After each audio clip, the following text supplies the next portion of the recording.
that's why I'm always in a sunny disposition. Even if it's bad right now, I know it's going to get better. It inevitably does. It's going to get better. I can't lose. I can't fail, Kurt. No, failure is impossible.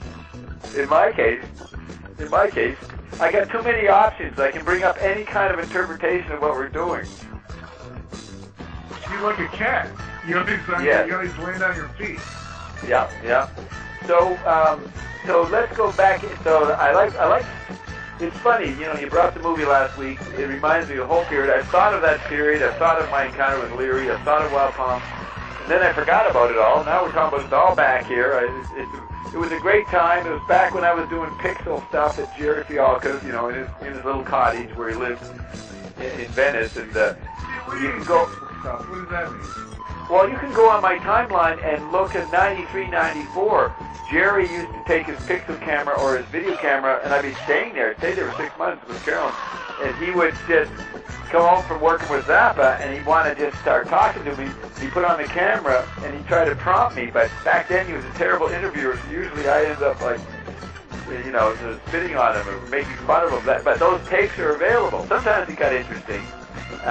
But you can see them on the timeline, and that was that quiet period. I mean, everybody got wiped out by the internet. It was already disappeared analogically. Then the digital Android replayed the disappearance for everybody. That's true, because Wild Palms was pretty much pre-internet. I mean, there were like people on the internet. I mean, the internet was there, but it wasn't like. No, it wasn't an environment on a mass, huge level. That starts in '95 with Netscape, and this is 2 years before. And it's really interesting. Look, it's a passive thing. You receive. This is very important. The 50s thing is passivity. You are a passive consumer. You cannot be a passive consumer today. I started by calling a photographer friend of mine to see if they know something. Yeah, you have to be involved. A friend of his cousins. Well, out of panic or out of just nothing certain, and you can't even get to anybody because they're too busy doing their own blog talk radio. It's very hard to connect anywhere or have a space to connect in.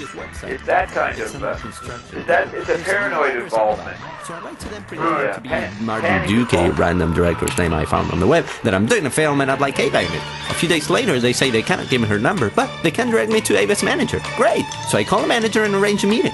It turns out this Martin Duke dude has a big mustache and curls, so I buy some pretty good fake ones online. In the meeting, I managed to convince the manager somehow, and after 3 hours, he gives me Eva's mobile number, and here I am, just about to call her.